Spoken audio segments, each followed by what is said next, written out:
Hey guys, welcome back to the channel. Today, I'm going to get a real treat, okay? After weeks and weeks and weeks and weeks and weeks of being really cold out, I'm going to get to ride home in really good temperatures today. Oh wow, it is a mess in here. Sorry about that. There it is, there it is. On the way home, I figured we'd talk about a couple things. First off, I want to talk to you guys about why the Zizzo Forte has become my new all-time favorite folding bike. Also, I wanted to do an update on some of the upgrades I've done to the Zizzo Forte. Some of them you've seen, but some of them you haven't. So I'm gonna get my stuff packed and we're gonna get out of here and we're gonna talk about this bike.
I need to oil the poor old Zizzo Forte. It's definitely creaking a little bit.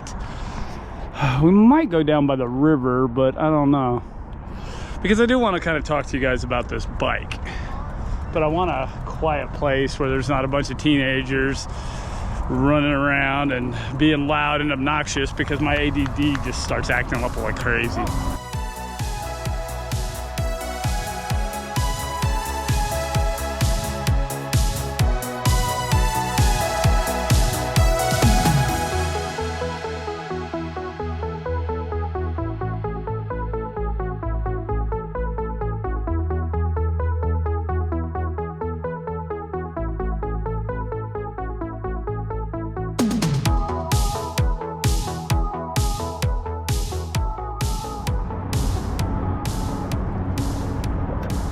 All right, my fine feathered friends.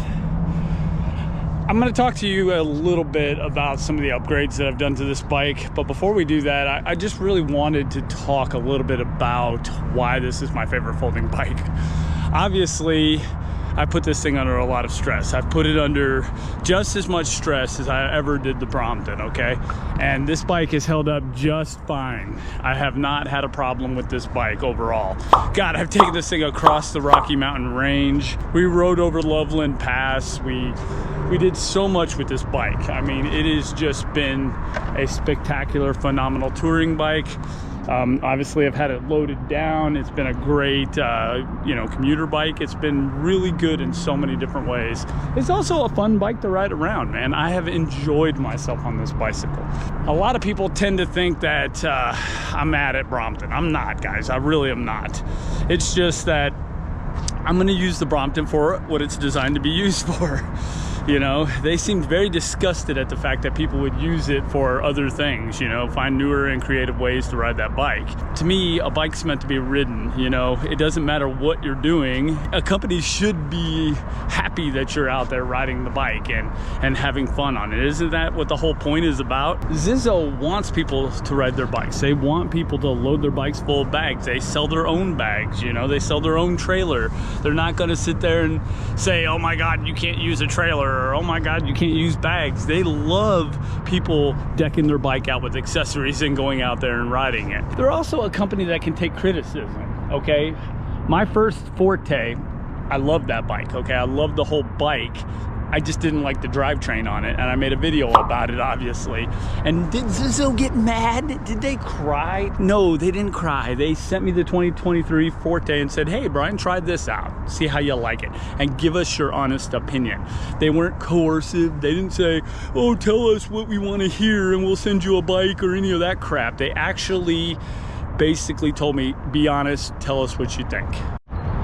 Yeah, ultimately, guys, this bike has gotten me through some really, really hard times. It has been a nice little companion. It's like my little bestie here, you know what I'm saying? This bike has seen me through some tough times. There's no doubt about that. And obviously, I'm homeless right now, and guess who's homeless with me? Mr. Zizo Forte. So, yeah, dude, it's like a trusted companion. I enjoy this bike. I ride it every day. I ride it 40-something miles, 40, actually more than that, probably closer to 50 miles when you think about all the running around I do in addition to my commute. But one of the biggest things that lets me know that Zizo actually cares about their customers is that they take customer feedback. They listen to comments, they listen to reviews, they listen to people like me, idiots like me on the internet. Also, they're not a fly-by-night organization, man. They actually want you to have their bikes for a long period of time. That's why they offer a full array of parts for them. You can get this whole steering stem. You can get wheels, you can get tubes, you can get all kinds of different little parts for this bicycle. Because if something breaks, you're not, oh, I gotta go buy another bicycle now. They don't want that. They want you to actually have the bike for a long time and ride it around. And if something does break on it, which is going to happen from time to time, you can actually fix the bike and continue on riding. I like that. I like that a lot. I wish more bike manufacturers did that. And lastly, guys, the most important thing, the barrier to entry on one of these bicycles is so much lower. You don't have to break the bank to buy one of these and still have fun and have all the functionality that a folding bike provides. You don't have to buy an expensive Brompton bag because Zizo sells their own bags on their website. You could have all the functionality of a Brompton, you know, the bags, the folding ability. Even though it doesn't fold up as small as a Brompton, it still folds up. It still has that functionality. You can enjoy a folding bike for a fraction of the price it would cost for a Brompton or a Bike Friday or one of the high-end folding bikes. That means it's an inclusive company, okay? That means that more people can ride them if they want to. They're not looking at a $2,500 folding bike and going, that's just way out of the scope for me. I can't afford that, and I really like to have a folding bike, but I can't afford that. This bike is a lot more affordable. And for me, I actually like that. I like the fact that it is affordable. That way, if I actually wreck that thing, I can go buy another one fairly easily. Even though I do have a lot of high-end folders, this is actually my favorite one to ride. This is the one that I feel comfortable riding the most. Now, what modifications have I done to this bike? Well, let's just take a look. First modification, obviously, you guys are gonna notice this isn't the original Zizo Forte rack. This is an actual touring rack. I think this is made by Axios or I'll put it here in the description. But this rack is more of a touring style rack. The original Zizo Forte rack is perfectly fine. There's two things that I don't like about it. One, it doesn't have this brace right here, which allows the bags to stay in place. So basically, when you hook the Zizo Forte rack up to the bag, you see that there's this whole section that's not braced at all. And basically what this does, if you load it up, is it starts flexing a lot. And when it flexes, it can hit the tire. As you can see, this one has quite a bit of bracing, whereas this one right here doesn't have very much bracing at all. Now, another thing I like about this rack, unlike the original Zizzo Forte rack, is that the bags shim back further. That way you don't have any chance of heel strike whatsoever, even if you're tippy toeing. Now, these bags are adjustable. You'll see that they have adjustments, so you can shim the bags back on the original Zizzo Forte rack. The problem is that they don't shim back far enough, and when you're riding on your tippy toes, which I tend to do from time to time, you will get heel strike on the bag. Now, the cool thing about this one is even if I'm riding on my tippy toes, my rear heel still clears the bag, which it doesn't on the original Zizzo Forte rack. I have to ride with my foot in the middle of the pedal. Another upgrade I've done to this bike is obviously I put Schwalbe Marathon tires on it because we need puncture protection here in Denver with all the broken glass there's everywhere. This bike does have the extended seat post. The extended seat post helps people that are taller. I would recommend if you are around that 6 foot or above 6 foot, I would definitely go with the extended seat post just to be on the safe side. And of course, the most important upgrade, guys. This is a 56 tooth chain ring. I bought 2 or 3 for this bike. I bought a 58 and a 60 tooth. These are narrow wide chain rings though. I listen to you guys. I listen to what you guys say. I was getting a lot of chain drop, and a lot of you suggested I go with a narrow wide chain ring. And as you can see, you have the wide, you have the narrow, you have the wide, and it works perfectly. You guys were 100% right on that. This thing has not dropped the chain once. Now, that is pretty much the upgrades that I've showed you in the past. Now we're going to talk about the upgrades that I have recently done or done in the last year. One thing I have done is I put pedals on this bicycle. Now, it comes with these folding pedals. I break them. They last me about a month and I've already broke them. These are pretty cool because you can actually pull the little retainer pin out of it, and then you slide the collar forward and then they just detach. Now, the funny thing about these pedals is they're made by a company called ProMend, but Zizzo actually sells these exact pedals made by the exact same manufacturer, just branded Zizzo on their website. And I would have bought it from them if I'd known about it, but I bought these off Amazon, and yeah, they're the exact same thing. So Zizzo obviously thought of this, but these pedals have been awesome. They're pretty they're pretty good quality. I need to actually spray some lubricant in them, but they actually are pretty good quality, and they attach, and you can take them off, and you know, it makes the bike's folding footprint a lot smaller, especially when you're putting it in the trunk of a car. You don't have to worry about the pedal scratching the plastic parts of the trunk or somebody's car. People tend not to like that too much. Anytime I've had to load this in the back of a car, I'm kind of really watching the pedals when I had regular pedals on this thing after the folding pedals broke. But now I just take them off and I don't have to worry about it. I've obviously upgraded the brakes. They're nothing special. They're just standard brake pads, but they're a lot better than the original Zizzo Forte brake pads, let's just say. Once I upgraded the brake pads, the braking performance on this bike was a lot better, and I was a lot happier with it, because brakes were actually one of the biggest complaints I had about this bike originally. And now, you know, it brakes fairly decently. It's not the best in the world, but it's still adequate, you know, adequate enough anyway. Obviously, we put the Schwalbe Marathon Pluses on there this time. You know, I was running the Schwalbe Marathons 20 by 1.50, but then they started getting a little scarce, and I found the Schwalbe Marathon Pluses, but these are 20 by 1.35s, which are still plenty wide enough, but they're also a lot stronger than the original Marathons. The Marathon Pluses have been great because I don't get flats. I hardly get flats. I mean, the only thing that really will give you a flat is an actual nail, something that would flatten a car tire. But if you're running through broken glass, you're pretty much fine. Lastly, guys, the upgrade that I've been meaning to talk with you guys about, but I just haven't, and that is the rear wheel. This rear wheel is a Sunringle, whatever that's called, an NEV or whatever. This is an actual BMX bicycle wheel, or a BMX bicycle rim anyways, that I had fortified with some really thick gauge spokes. I don't know if they're 14 gauge. They're a lot thicker than the original Zizzo Forte spokes. because that's one of the biggest problems I've had on this bicycle. Since I run a bigger chain ring, carry a lot of weight, and I'm riding like I'm riding in the Tour de France, you know, I'm really putting pressure to the pedals, obviously, because I'm breaking them all the time. I was popping spokes like crazy.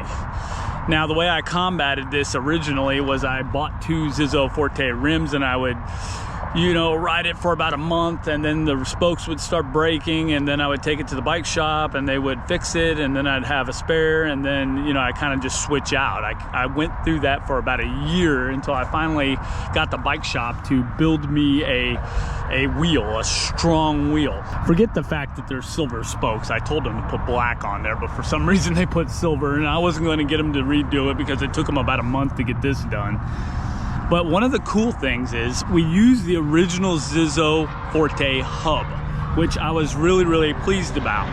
Because once you start changing the hub, if it's even a little bit different, it's going to mess with your chain line, and you're going to have to go through the adjustment process. You might even have to change out the bottom bracket, which I changed it out anyway because I wore out my bottom bracket. But I don't want to mess up the chain line. I want it to be the original chain line that the bike actually had. So I was able to salvage the original hub. We put a lot thicker spokes on it, and we changed out the rim. And this wheel has been solid, man. I've rode on it for a long time, and I haven't had a problem one out of it. Now, if you're a power user like I am, you might have to, you know, build up this wheel. That is the weak spot on this whole bicycle. Everything else has been pretty solid. The wheel on the back, for me anyway, most people aren't going to have this problem because most people aren't really power riding this bicycle, but I do. So I had to fortify the wheel. I had to really beef up the rear wheel on this bicycle. But that was an expensive upgrade for me. It cost me over $200 to do that, but it's been well worth it. One last little thing I want to say about this bike, which is a minor gripe, is this front bag mount. But what tends to happen, since this is a 2-piece pig nose, you got 2 bolts here that mount to the frame, and you got 2 bolts that mount this outer bracket to the inner bracket to the frame. So you have a lot of Allen key bolts, and as you can see, there's a lot of scarring right here, because what happens is these bolts will work themselves loose, and this thing will start to, you know, come loose on you, and your bag will start wobbling around a lot. That is one design thing I don't like. This is not made by Zizo, it's made by Light Pro. I just wish they made a composite pig nose like on the Brompton. The Brompton one is meant to flex a little bit. This one is solid, it doesn't flex. That's why the bolts will come loose. And I know a lot of people are gonna say, put some Loctite on those bolts. You don't wanna do that, guys. If you have to take this off for any reason, you'll never get it off if you put Loctite on it.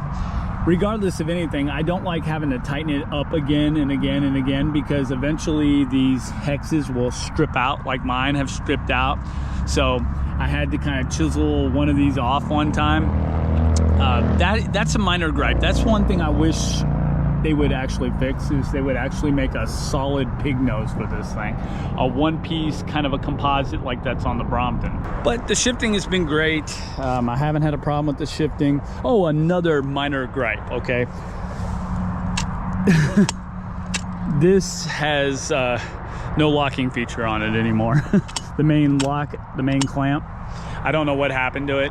One thing you guys need to be well aware of with this bike, and with any folding bike for that matter, you need to make sure you lube the joints and you lube the latches up. Because what happened is, I guess one of my latches corroded a little bit, which we have another Zizo bike we're going to be talking about very soon that fixed that problem. But this particular one, if you don't keep that stuff lubricated, it corrodes. And of course, I don't know if it, I think the actual lock mechanism or the slider for it broke. It holds in place fine, it latches fine. I think my pants actually caught that latch and opened it while I was riding one time. It didn't do anything. I mean, I felt a little bit of a wobble, and I stopped the bike and I relatched it, okay? It's not that dire. The actual latch on the frame is not that dire. If it does come unlatched on you, you're more than likely going to be okay. With the exception of going around a curve really fast, that might actually be dangerous. But for the most part, if you're riding and that actually comes undone, it's not that critical. Not like the steering stem, which I've never had a problem from, by the way.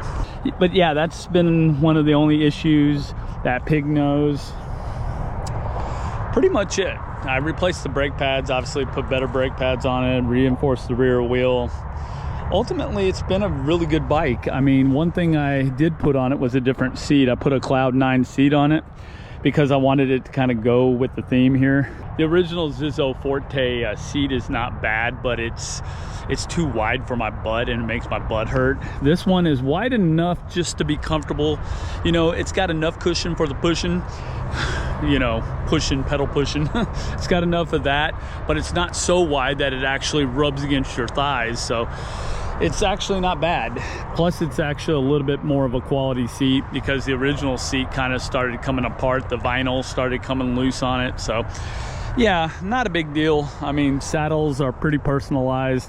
But guys, it is getting a little late and I'm gonna grab my bike and I'm gonna get on it and I'm gonna head out of here. And I'll wrap up this video as soon as I get back over on the other side of the river. Okay, guys, this is the end of the video. I am heading to the campsite right now as we speak. The Zizzo Forte 2023 model has become my new favorite folding bike for many reasons, but the main reason is the 300-pound load capacity has hauled all my camping equipment for many months. It is definitely a bike that has been worth its weight in gold.